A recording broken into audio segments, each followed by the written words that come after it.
Welcome to Ag Shorts. I'm Kalen. He's Brandon. Stock trailer maintenance is the conversation for today. What are the things you got to do? How do you do it? And how do you keep from losing your trailer?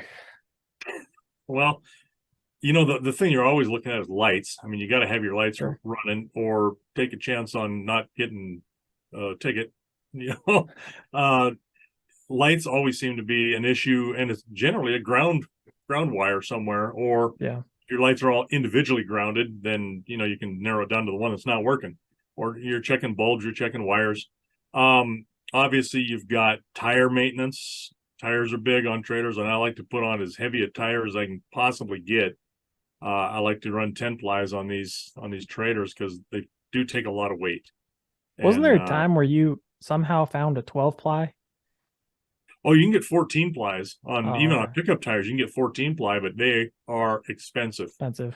Yeah, I mean, and they'd be really good. You can get a 14 ply mud and snow that will let you crawl straight up something, but they are so cost prohibitive. And that was before, oil prices and all the Yeah.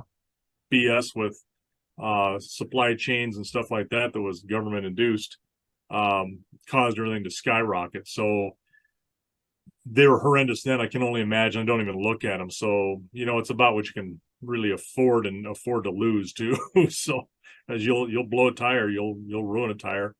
Tires take a lot of beating on a trailer because on the front and the rear, as you're turning a tight corner, they kind of skid sideways. They'll skid into Yep. the turn, and the rear ones will skid away from the turn. So or kind of towards it, but not as much. So they have a lot of wear on those tires. Wheel bearings, another big one. Maintenance is your floor. Look at that floor. Make sure that you keep that thing clean. Um, keep the cow shit all scraped out of it. And there's a couple times a year, depending on when it is, and after we ship a lot of animals. I mean, there's an inch layer of soup in the bottom of that. Not really palatable soup, but get that out of there. And we'll try to, pressure wash or with just plain water, get it out, let it dry, and then go ahead and put your mats back in. But if an animal sticks a foot through a trailer, they're done. You're going to Yeah. put them down, and if it's a horse, you're going to feel even worse about it.